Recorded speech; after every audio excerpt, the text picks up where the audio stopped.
یہ پچھلے دنوں کی بات ہے جب ہم برسات میں سڑکیں صاف کر کے اپنا پیٹ پال رہے تھے۔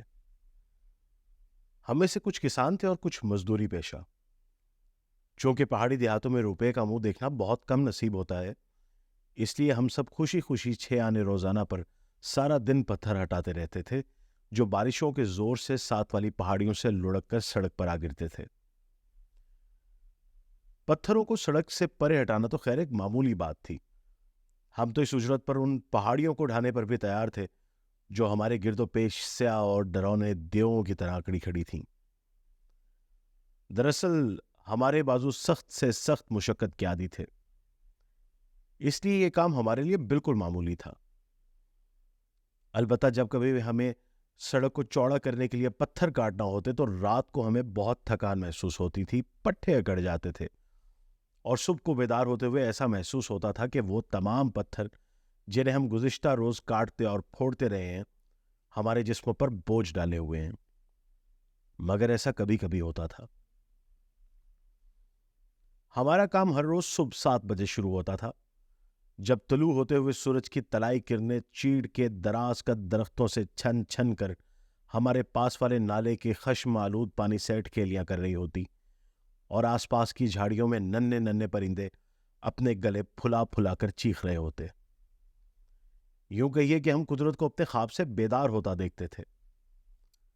صبح کی ہلکی پھلکی ہوا میں شبنم آلود سبز جھاڑیوں کی دل نواز سرسراہٹ، نالے میں سنگریزوں سے کھیلتے ہوئے کف آلود پانی کا شور، اور برسات کے پانی میں بھیگی ہوئی مٹی کی بھینی بھینی خوشبو، چند ایسی چیزیں تھیں جو ہمارے سنگین سینوں میں ایک ایسی لطافت پیدا کر دیتی تھیں جو زندگی کے اس دوزخ میں ہمیں بہشت کے خواب دکھانے لگتی۔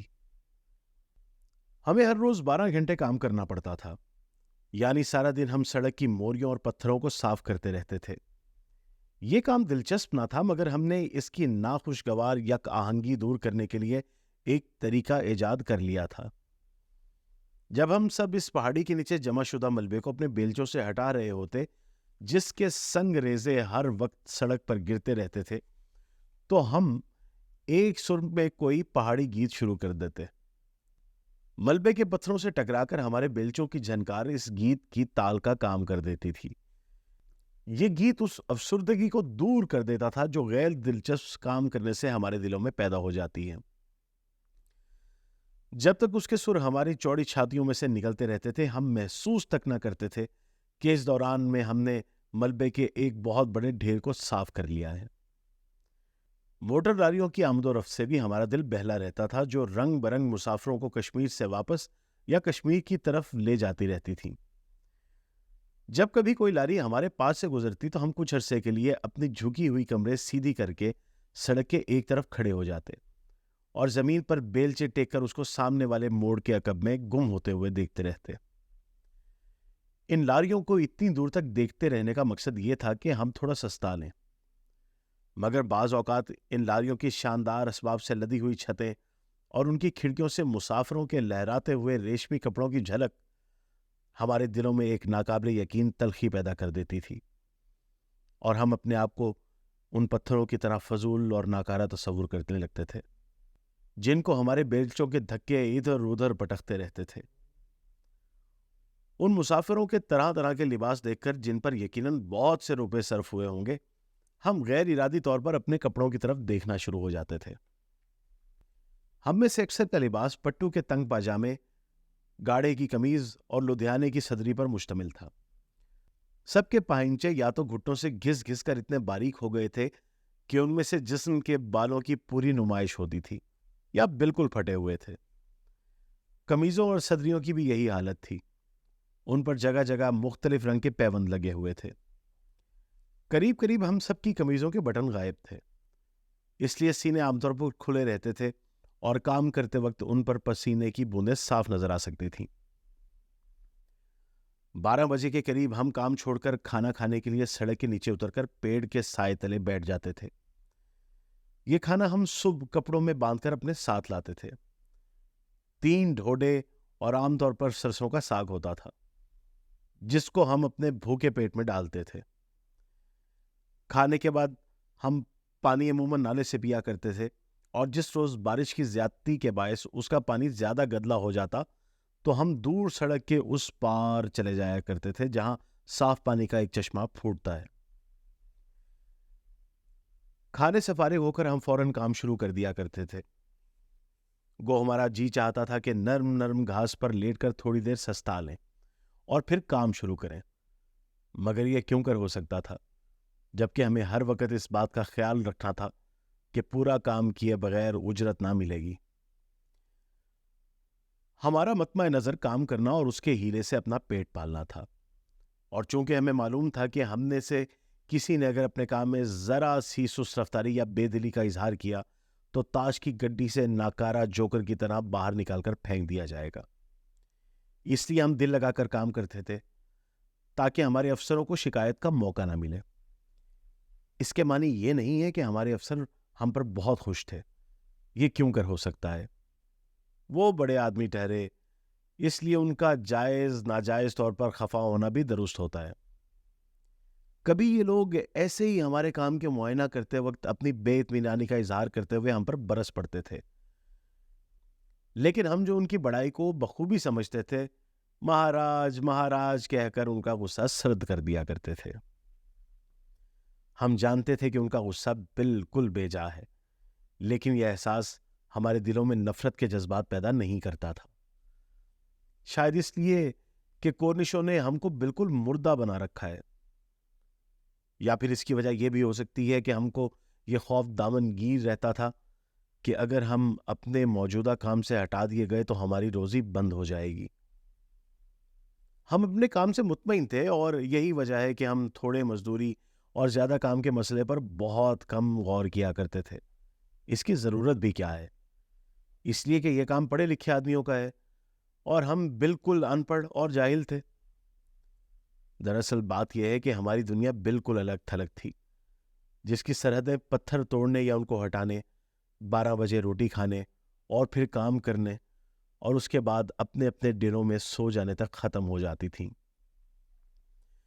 ہمیں ان حدود کے باہر کسی شے سے کوئی سروکار نہ تھا۔ دوسرے الفاظ میں اپنا اور اپنے متعلقین کا پیٹ پالنے کے دھندے میں ہم کچھ ایسی بری طرح پھنس کر رہ گئے تھے کہ اس کے باہر نکل کر ہم کسی اور شے کی خواہش کرنا ہی بھول گئے تھے۔ ہمارے کام پر سڑکوں کے محکمے کی طرف سے ایک نگران مقرر تھا جو دن کا بیشتر حصہ سڑک کے ایک طرف چارپائی بچھا کر بیٹھے رہنے میں گزار دیا کرتا تھا۔ یہ ذات کا پنڈت تھا، اونچے طبقے کا امتیازی نشان سندور کے تلک کی صورت میں ہر وقت اس کی سفید پیشانی پر چمکتا رہتا تھا۔ ہم اپنے نگران کو احترام اور عزت کی نگاہوں سے دیکھتے تھے، اول اس لیے کہ وہ برہمن تھا اور دوسرے اس لیے کہ ہم اس کے ماتحت تھے۔ چنانچہ ادھر ادھر کے دوسرے کاموں کے علاوہ ہم باری باری دن میں کئی بار اس کے پینے کے لیے حقہ تازہ کیا کرتے تھے اور آگ بنا کر اس کی چل میں بھرا کرتے تھے۔ پنڈت کا کام صرف یہ تھا کہ صبح چارپائی پر اپنے گیروے رنگ کی کلف لگی پگڑی اور ریشمی کوٹ اتار کر اپنے گنجے سر پر ہاتھ پھیرتے ہوئے ہماری حاضری لگائے اور پھر ایک بڑے رجسٹر میں کچھ درج کروانے کے بعد ادھر ادھر ٹہلتا رہے یا حقہ پیتا رہے۔ وہ اپنے کام میں بہت کم دلچسپی لیتا تھا، البتہ جب کبھی معائنے کے لیے کسی افسر کی موٹر ادھر سے گزرنا ہوتی تھی تو وہ اپنی چارپائی اٹھوا ہمارے پاس کھڑا ہو جایا کرتا تھا۔ اس کی چالاکی پر ہم دل ہی دل میں بہت ہنسا کرتے تھے۔ ایک روز جب صبح سے ہلکی ہلکی پھوار پڑ رہی تھی اور ہم 12 بجے کھانا کھانے سے فارغ ہو کر حسب معمول اپنے کام میں مشغول تھے، موٹر کے ہارن نے ہمیں چونکا دیا۔ لاریوں کی نسبت ہم موٹروں کے دیکھنے کے بہت شائق تھے، اس لیے کہ ان میں ہماری بھوکی نظروں کے دیکھنے کے لیے عجیب و غریب چیزیں ہوتی تھیں۔ ہم کمرے سیدھی کر کے کھڑے ہو گئے، اتنے میں موڑ کے عقب سے سبز رنگ کی ایک چھوٹی موٹر نمودار ہوئی۔ جب یہ ہمارے قریب پہنچی تو ہم نے دیکھا کہ اس کی باڈی بارش کے ننھے ننھے قطروں کے نیچے چمک رہی ہے، بہت آہستہ آہستہ چل رہی تھی، شاید اس لیے کہ پچھلی سیٹ پر جو 2 صاحب بیٹھے ہوئے ہیں ان میں ایک اپنی رانوں پر گرامو فون رکھے بجا رہے تھے۔ جب یہ موٹر ہمارے مقابل آئی تو ریکارڈ کی آواز سڑک کے ساتھ والی پہاڑی کے پتھروں سے ٹکرا کر فضا میں گونجی۔ کوئی گا رہا تھا، نہ میں کسی کا نہ کوئی میرا، چھایا چاروں اور اندھیرا، اب کچھ سوجت نہ ہی موہے اب کچھ۔ آواز میں بے حد درد تھا۔ ایک لمحے کے لیے ایسا معلوم ہوا کہ شاید بحر ظلمات میں ڈوب گئے ہیں۔ جب موٹر اپنی نیم وا کھڑکیوں سے اس گیت کے دردناک سر بکھیرتے ہوئے ہماری نظروں سے اوجھل ہو گئی تو ہم سب نے ایک آہ بھر کر اپنا کام شروع کر دیا۔ شام کے وقت جب سورج کی سرخ اور گرم ٹکیا پگھلے ہوئے تانبے کا رنگ اختیار کر کے ایک سیاہ پہاڑی کے پیچھے چھپ رہی تھی، اس کی انابی کرنیں دراز قد درختوں کی چوٹیوں سے کھیل رہی تھیں۔ سبز رنگ کی وہی موٹر اس طرف سے واپس آتی دکھائی دی جدھر وہ دوپہر کو گئی تھی۔ جب ہم نے اس کے ہارن کی آواز سنی تو کام چھوڑ کر اس کو دیکھنے لگے۔ آہستہ آہستہ چلتی ہوئی وہ ہمارے آگے سے گزر گئی، پھر دفعتاً ہم سے آدھی جریب کے فاصلے پر کھڑی ہو گئی۔ وہ باجا جو اس میں بج رہا تھا خاموش ہو گیا۔ تھوڑی دیر کے بعد پچھلی سیٹ سے ایک نوجوان دروازہ کھول کر باہر نکلا۔ وہ اپنی پتلون کو کمر پر سے درست کرتا ہوا ہمارے پاس سے گزرا اور آہستہ آہستہ اس پل کی طرف روانہ ہوا جو سامنے نالے پر بندھا ہوا تھا۔ یہ خیال کر کے کہ وہ نالے کے پانی کا نظارہ کرنے کے لیے گیا ہے، جیسا کہ عام طور پر ادھر سے گزرنے والے مسافر کیا کرتے تھے، ہم اپنے کام میں مصروف ہو گئے۔ ابھی ہمیں اپنا کام شروع کیے 5 منٹ سے زیادہ عرصہ نہ گزرا ہوگا کہ پل کی طرف سے تالی کی آواز بلند ہوئی۔ ہم نے مڑ کر دیکھا، پتلون پوش نوجوان سڑک کے ساتھ پتھروں سے چنی ہوئی دیوار کے پاس کھڑا تھا، غالباً موٹر میں اپنے ساتھیوں کو متوجہ کر رہا تھا۔ سنگین منڈیر پر اس نوجوان سے دور ایک لڑکی بیٹھی ہوئی تھی۔ ہم میں سے ایک نے اپنے بیلچے کو بڑی زور سے موری کی گیلی مٹی سے گاڑے ہوئے کہا، یہ رام دئی ہے۔ کالو نے جو اس کے پاس کھڑا تھا دریافت کیا، رام دئی؟ سنتو چوار کی لڑکی اور کون؟ اس کے لہجے میں بیلچے کے لوہے جیسی سختی تھی۔ ہم باقی 4 حیران تھے کہ اس گفتگو کا مطلب کیا ہے۔ اگر وہ لڑکی جو منڈیر پر بیٹھی ہے سنتو چوار کی لڑکی ہے تو کون سی اہم بات ہے کہ ہمارا ساتھی اس قدر تیز بول رہا ہے؟ ہم غور کر رہے تھے کہ فضل نے، جو ہم میں سے عمر میں سب سے بڑا تھا اور نماز روزے کا بہت پابند تھا، اپنی داڑھی کو کھجلاتے ہوئے نہایت ہی مفکرانہ لہجے میں کہا، دنیا میں ایک اندھیر مچا ہے، خدا معلوم لوگوں کو کیا ہو گیا ہے۔ یہ سن کر ہم باقی 3 اصل معاملے سے آگاہ ہو کر سب کچھ سمجھ گئے، اور اس احساس نے ہمارے دلوں پر غم اور غصے کی ایک عجیب و غریب کیفیت طاری کر دی۔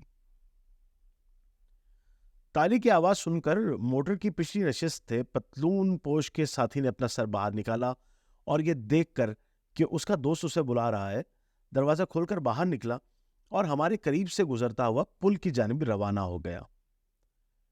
ہم بے وقوف بکریوں کی طرح اسے اپنے دوست کے پاس جاتا دیکھتے رہے۔ جب پتلون پوش نوجوان کا دوست اس کے پاس پہنچا تو دونوں لڑکی کی طرف بڑھے اور اس سے باتیں کرنا شروع کر دیں۔ یہ دیکھ کر کالو پیچو تاپ کھا کر رہ گیا اور خشم آلود لہجے میں بولا، بدماش۔ فضل نے سردا بھری اور مغموم لہجے میں کہنے لگا، جب سے یہ سڑک بنی ہے ایسے ہی بابوں کی آمد و رفت بہت زیادہ ہو گئی ہے۔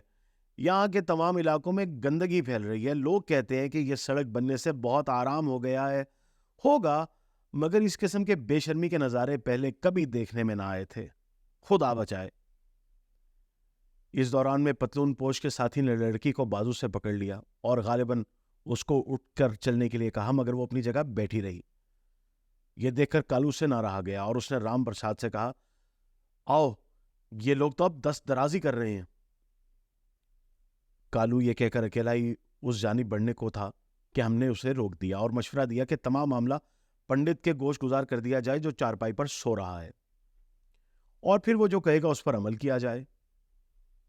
اس تجویز کو معقول خیال کر کے ہم سب پنڈت کے پاس چلے گئے اور جگا کر سارا قصہ سنا دی۔ اس نے ہماری گفتگو کو بڑی بے پرواہی سے سنا جیسے کوئی بات ہی نہیں، اور ان 2 نوجوانوں کی طرف دیکھ کر جو رام دئی کو خدا معلوم کس طریقے سے منا کر اپنے ساتھ لے جا رہے تھے کہا، جاؤ تم اپنا کام کرو، میں ان سے خود دریافت کر لوں گا۔ یہ جواب سن کر ہم بیچارگی کی حالت میں اپنے کام پر واپس آ گئے، لیکن سب کی نگاہیں رام دئی اور اس کے 2 نوجوانوں پر جمی ہوئی تھی۔ جو اب پل طے کر کے پنڈت کی چارپائی کے قریب پہنچ رہے تھے۔ لڑکے آگے تھے اور رام دئی تھکی ہوئی گھوڑی کی طرح ان کے پیچھے پیچھے چل رہی تھی۔ جب وہ سب پنڈت کے آگے سے گزرنے لگے تو وہ چارپائی سے اٹھا، 2-3 منٹ ان سے کچھ باتیں کرنے کے بعد وہ بھی ان کے ساتھ ہو لیا۔ جب پنڈت، رام دئی اور وہ نوجوان ہمارے پاس سے گزرے تو ہم نے دیکھا کہ نوجوانوں کے چہروں پر ایک حیوانی جھلک رہی ہے اور پنڈت بڑے ادب کے ساتھ ان کے ساتھ ساتھ چل رہا ہے۔ رام دئی کی نظریں جھکی ہوئی تھیں۔ موٹر کے پاس پہنچ کر پنڈت نے آگے بڑھ کر اس کا دروازہ کھولا۔ پہلے پتلون پوش، پھر رام دئی اور اس کے بعد دوسرا نوجوان موٹر میں داخل ہو گئے۔ ہمارے دیکھتے دیکھتے موٹر چلی گئی اور نظروں سے اوجھل ہو گئی اور ہم آنکھیں جھپکتے رہے۔ شیطان مردود! کالو نے بڑے اضطراب سے یہ 2 الفاظ ادا کیے۔ اتنے میں پنڈت آ گیا اور ہم کو مضطرب دیکھ کر ایک مصنوعی آواز میں کہنے لگا، میں نے ان سے دریافت کیا ہے، کوئی بات نہیں، وہ لڑکی کو ذرا موٹر کی سیر کرانا چاہتے ہیں۔ انسپیکٹر صاحب کے مہمان ہیں اور ڈاک بنگلے میں ٹھہرے ہوئے ہیں، تھوڑی دور لے جا کر اسے چھوڑ دیں گے۔ امیر آدمی ہیں، ان کے شغل اسی قسم کے ہوتے ہیں۔ یہ کہہ کر پنڈت چلا گیا۔ ہم دیر تک خدا معلوم کن گہرائیوں میں غرق رہے کہ دفتن فضل کی آواز نے ہمیں چونکا دیا۔